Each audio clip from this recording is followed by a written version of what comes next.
Okay, my mic. I'm gonna try to stay quiet, and can you try saying something? Yeah. No. Here I said. Okay, yeah, perfect. That worked out. Um, Let me see. Try talking now. I'm gonna just kind of stay quiet on this side. I'm gonna put desktop audio. Go. Hello. 1, 2, 3. Okay. I think I'm just gonna keep it as the mic and aux because the desktop also catches your audio, but I don't want to kind of like doubling up on it. So, Right. okay. Alrighty, let's get this party started. By the way, I think the line is being used. Oh, really?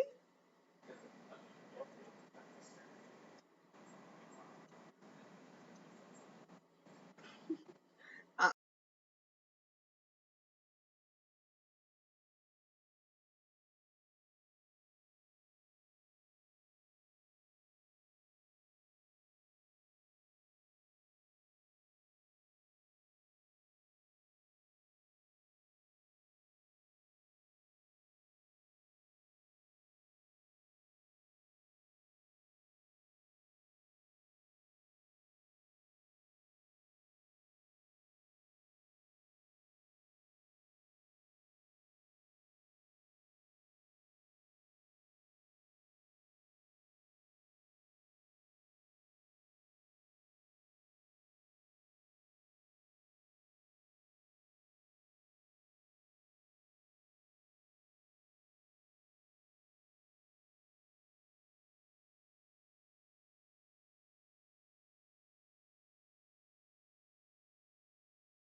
Now open. Alrighty.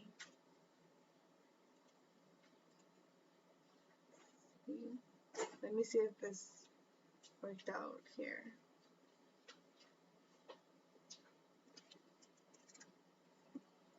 Anything on the stream?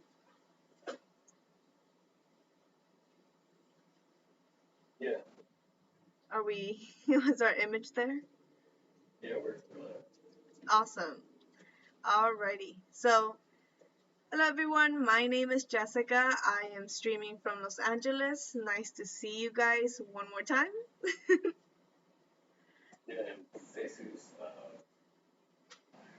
from streaming from Percent right now. Exactly.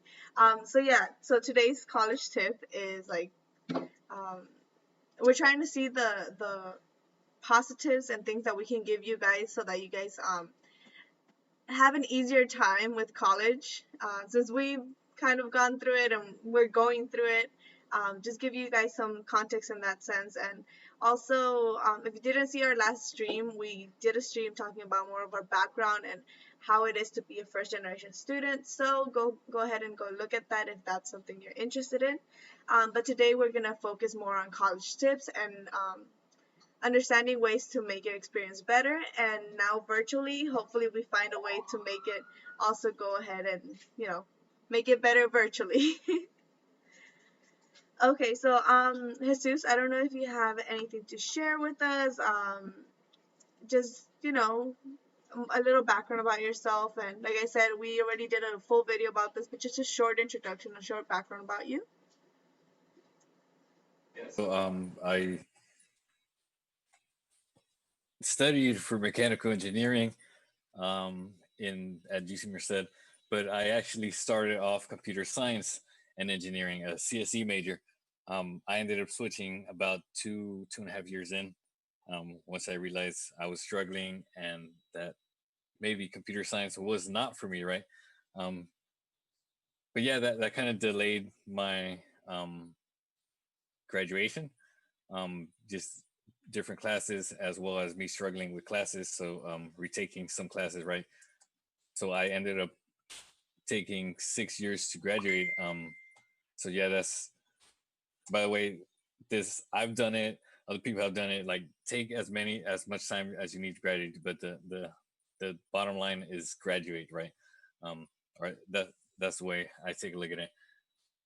Um, Yeah, I think also like um, graduate with something that you can be like, hey, this is what I've learned, and here you go. This is proof that I've learned something, that I've accomplished something, not just I knew how to read books and write an article or something, or not an article, but like a little 2 page, 3 page essay.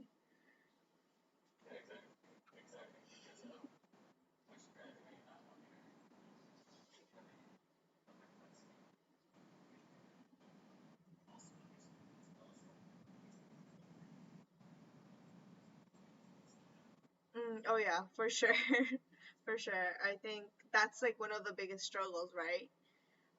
So hopefully one day we can get to the point where we can have one of our school administrators here and like help you guys understand what we do and how UC Merced is trying to support and represent their students so that they can excel in whatever they want to do and be that would have that difference that would make them stand out from another candidate that was from another UC university or like a private university. There's been like UC Merced graduates who are a really good job, like they're really good, and so let's just give ourselves like a pat on the back because that's awesome.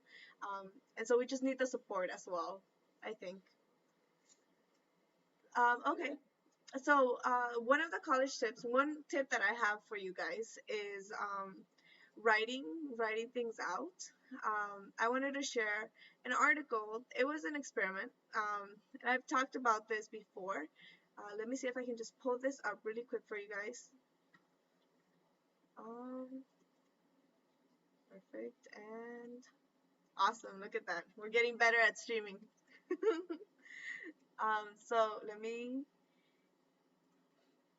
Okay, so this article actually talks about an experiment with three groups and understanding how how embodied cognition can help memory, which is something that's going to be very useful right now as students and learning um, virtually. I know that you're not in classes right now, Jesus, but how for meetings or things that you have to do, like is it easy for you to remember and go back on to like, oh, this is something that I need to do and just check off your boxes, or how is that for you?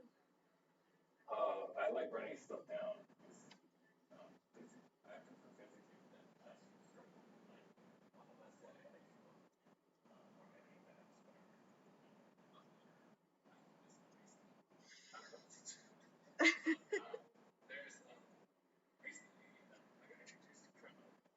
Mhm. Trello. Uh-huh.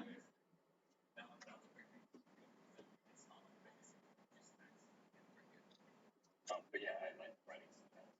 Yeah, I think actually I learned this fact on my in my cognitive science class, and it was more of like my professor being like, hey guys, quick tip, always write your notes down. And a lot of people don't usually write their notes down. I've seen a lot of students go in with their laptop, and that's perfectly fine if you want to get every single detail and all that, right? If note taking is a little bit harder for you, if note taking at a meeting, like this is something everyone's doing right now, note taking and understanding, like, oh yeah, this is a reminder that I have to give to myself. So this, like I said, this test actually worked with three different forms of memory or three different ways to test out how our memory is improved. And one of the ways was actually to just hear. So they gave a list of words to three groups. They all heard um, the same words, the same bunch of words, and uh, they ended up either just hearing it.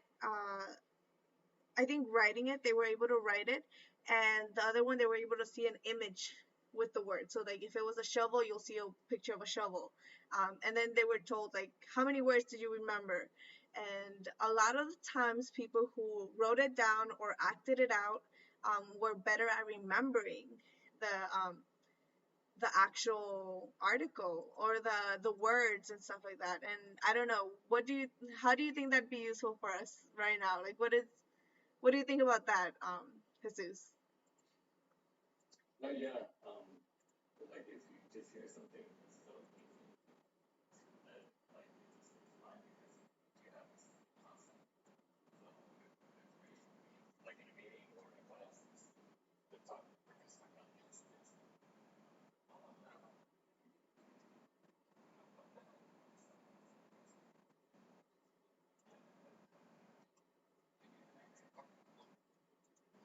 Will translate too well, and then you know some things are hard to like chemistry and things like that.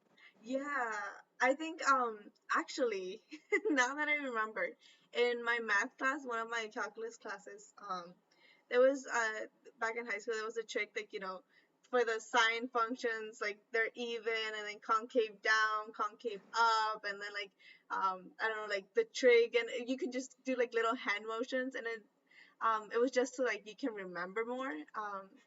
And like I said, that's a great tip, because right now, like you said, we're gonna hear a lot of information thrown at us. Like she's gonna be like, "Oh, chapter one talked about X, Y, and Z, and this is what's going on, and blah blah blah blah blah." So it's a lot of just hearing the words, but like, how good is it gonna stick in your mind so that the next class? Because a lot of college classes, they build on each other. Like I think you can agree on that with me, Jesus. They build on each other. So if you didn't have the proper, like, um, not proper, but if you don't have the gist of you know, what Anthro 1 is, you won't know what Anthro 149 will be, you know? So it's easier for us to kind of forget what we learned. So hopefully that's something interesting that we might need to have. I don't know about you, Jesus, if you have any tips. Excuse me. Again, this is an active household, so there's a lot of stuff that happens random. This is live. Now I understand people being like live TV, you know. But anyways, Jesus, do you have any tip that you want to shout out right now? Um, no, yeah, I think that you actually had a point that I agree on, but let me kind of like build on it.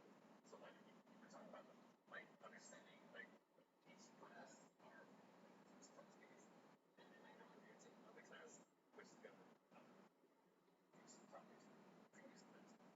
So yeah, definitely yes. Seriously, it's no point.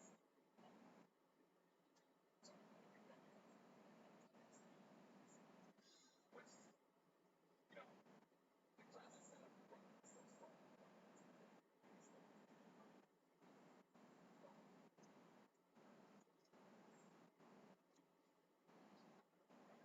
Hmm. They're not skipping, but if you wait from class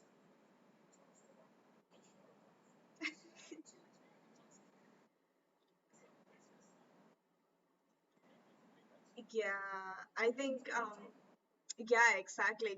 Going from high school to a college environment, that's like a big shift. Because I know that in high school, for example, you have like three, four classes going on at the same time. But I feel like because you've been with this selected group of students, you've kind of like learned to feel comfortable with them. But when you go to college, that's a whole different thing where there's not just four classes going on at the same time, but like 26. And then now you're going back and forth, and you're not with the same group of people. You have one person that you only see once a week in one class. And so you're kind of shifting around, and you don't become comfortable. And that I think is one of the topics that I wanted to bring up. Uh, this is another what's it called? Another tip. I think it's mostly a good tip. It's actually I got the information from the Cornell University, and I want to show you this, Jesus. I don't know if you've seen this, but Cornell. Let me see if I can make the window bigger.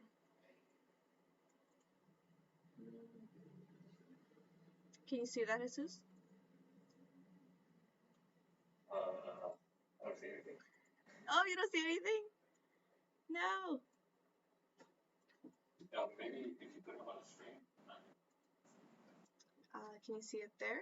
It should be transitioned onto the stream. Yeah, I see it Perfect. Okay, so this is an article wrote on the Cornell University's newspaper. So it's kind of like the Prodigy for the UC Merced. Um, and it's talking about having first gen faculty use their experience. So, like it says, mentor first gen students. And I know we're both first gen, and that's the key thing in this edition because, again, there's a lot of stuff that we come in not knowing.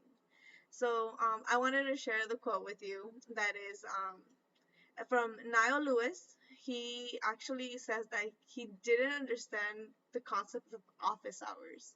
Um, and I don't know if you can relate to this, Jesus, because I can relate to this. Like, I don't, when I came in, I knew office hours was, you know, I was like, what is office hours? Like, is that the time where they're kind of just fixing their office, working around? Like, I don't understand it. And he actually says that it says right here, even after a friend explained it was the professor's job to answer students' questions during office hours, Lewis still felt uncomfortable going to see his professor to ask for help. He says, the idea that I was entitled to a professor's time was foreign to me. Uh, and he attended the public high school in Central Florida. What do you think about that, Jesus? Yeah, I think that's funny because I remember seeing Office Hours when I was a student at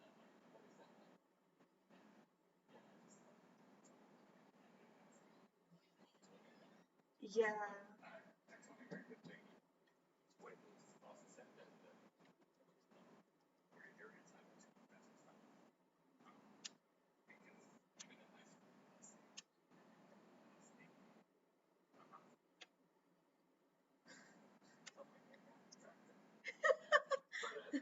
if you chemistry, I had a question exactly from the same topics. I had studied literature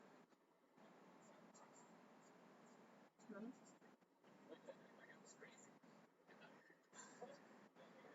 He ended up helping me teach me anything and like using my finance.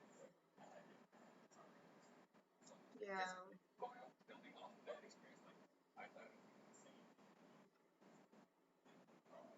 Yeah, no, 100% agree. Like, um, also, I think I had like a similar experience where I was like, oh, I was actually very shy about going up and being like, hey, so what did you mean by this? Because you're shy to be, at least when you're in like a large classroom, you can kind of just sit back and um, try to understand the concept on your own. And that's a whole nother thing.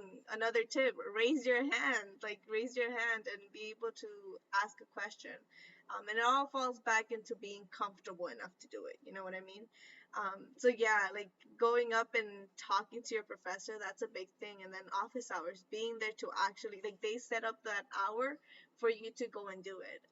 It's just hard to go, like, for example, on my side, it's hard to go to an authority figure, right? Someone who we believe that is a little bit higher than us. And so going up to them and being like, hey, I wanted to show you this is a difficult process, because just a quick thing in the Latino community, your elders are your elders, and no matter what they do or what they say, and whatever you think that is that maybe you disagree with their opinions or comments, you kind of don't say anything. I don't know if that's something you can relate to as well, Jesus. Yeah, it's just like I'm not really discussing like they have older like some different mindset from a different right Generation. because they're older. Mhm. Yeah, no, for sure. But that's something that we kind of just don't go up to them like, hey, this is why you're wrong. you know and a lot of professors, some of the professors are like, you can tell me I'm wrong. and we're like, no, no, we can't. We can't tell you you're wrong. um, so it's interesting to see that he also had that experience of not understanding office hours and not understanding that we can go and talk to the professors like they were equals. Like us going to colleges, we are also becoming professionals. We're also understanding how to become professionals and learning from them. So um, that was pretty interesting. Um, Also, I wanted to share this other thing that a lot of students might relate to, and this is being in classes and living in dorms with students from Phillips Exeter's Academy. That's, I guess, their own personal academy or something. Endeavor and other fancy private schools made it very clear that I had grown up in a different America than many of my peers. How does that sound to you?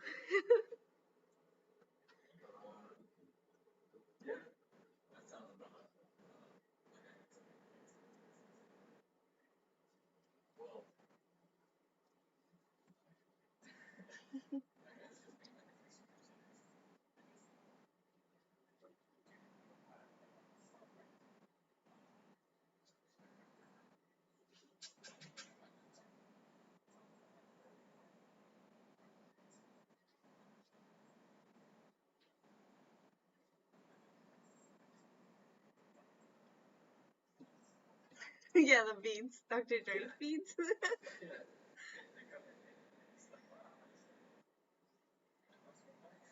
Yeah, you step into a whole different world. Um, but seeing seeing the difference is it's so I don't know how to say they call it it's kind of like a culture shock, right? Where you're just not knowing what to do and how to fit in and um, but like for example, go ahead.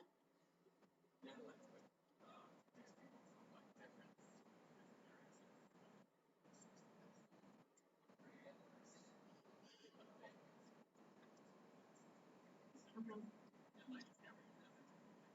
Yeah, exactly. And talking about mindsets, that's like perfect segue to this other quote. There's like there's a thread that runs through a lot of us who are first generation students. We think a bit more about communities instead of narrow focused disciplinary pursuits. This is gonna be like a big thing now virtually, where students are fortunately and unfortunately, having to stay back home or having to decide whether to go back to their Merced housing situation instead of staying in their original city's situation, because a lot of us, we left home at 18, and so we don't own property in another place. We just go back to our families, um, and having to now take on the roles of babysitters, having to take on the roles of home cookers or uh, you know uh, fixer uppers at home. That's going to be a big part of it. And I think this is what Castillo is talking about here. It's like we start losing focus on our academic pursuits and we start leaning back into their community. And I think that's a beautiful thing to go and say, hey, I have a community to go to, but it's gonna deter us um, from our academic pursuits. What do you think?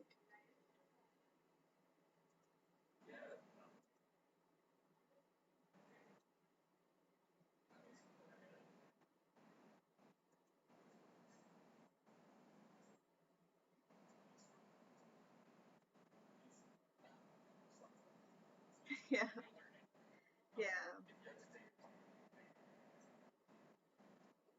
yeah. So sometimes going back to Merced and having to leave your family back home is gonna be the best option.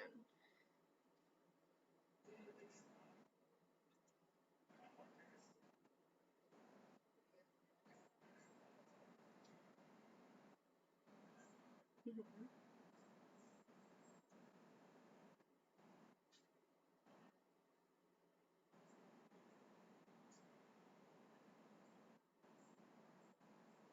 Yeah,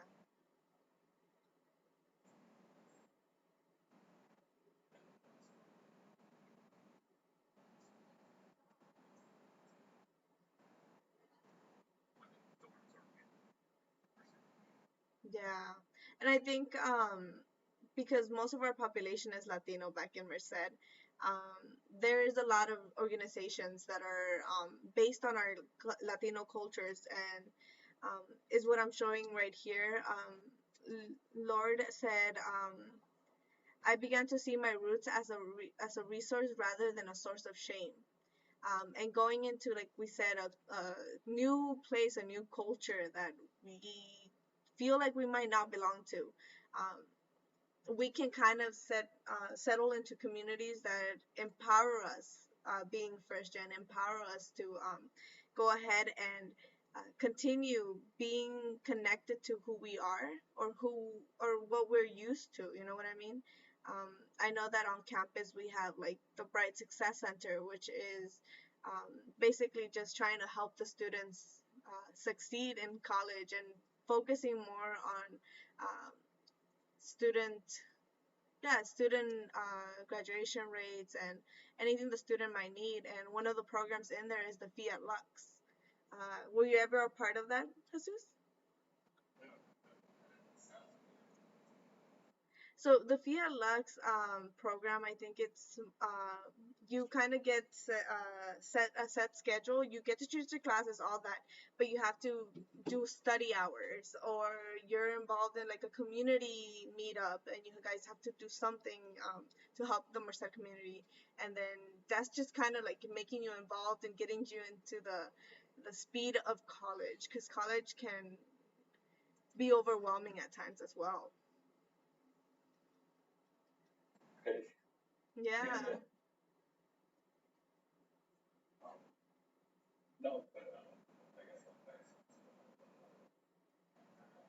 Hmm.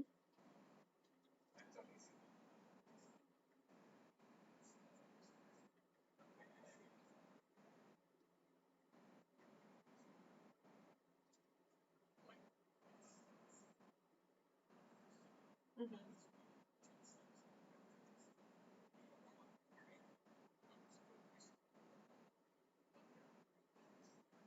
Yeah, I think like for example, you Jesus, you're from Merced. That's going to UC Merced is trying to help your community. Like that's, I feel like that's what your aim is, or if correct me if I'm wrong, right?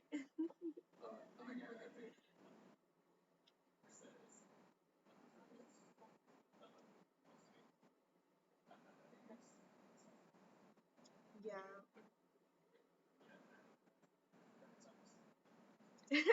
Exactly. No, it's all good.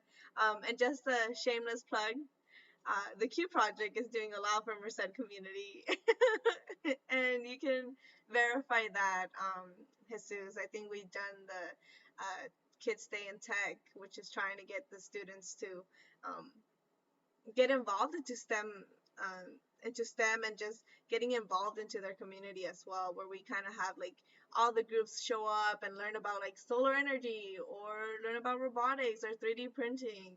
Have you ever seen one of those events?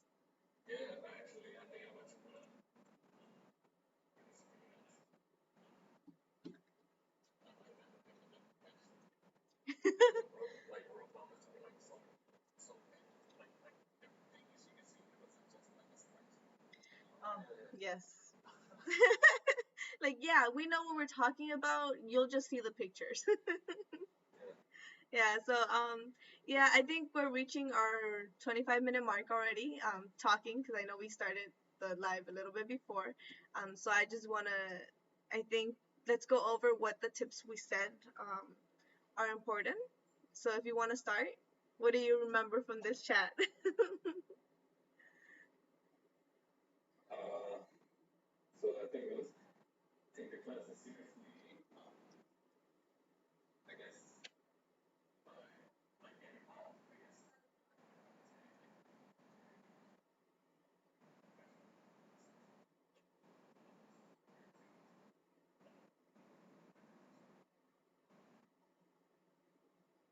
Yeah, no, same. I think also the writing out your notes helps you retain a lot of more information. Also, See, exactly, Jesus. Okay, we'll have to test it out on you next time. But yeah, writing down your notes. Also, um, seeking help, being comfortable with saying I don't know and I need to figure out how to know. Like that sentence. So seeking help, going out and having the sense of comfort, knowing that we're all in this together, we're all trying to figure it out. The class is hard for all of us, so let's just try to uh, become each other's resource, and that is also including the professor. So go to office hours. So what are office hours, Jesus?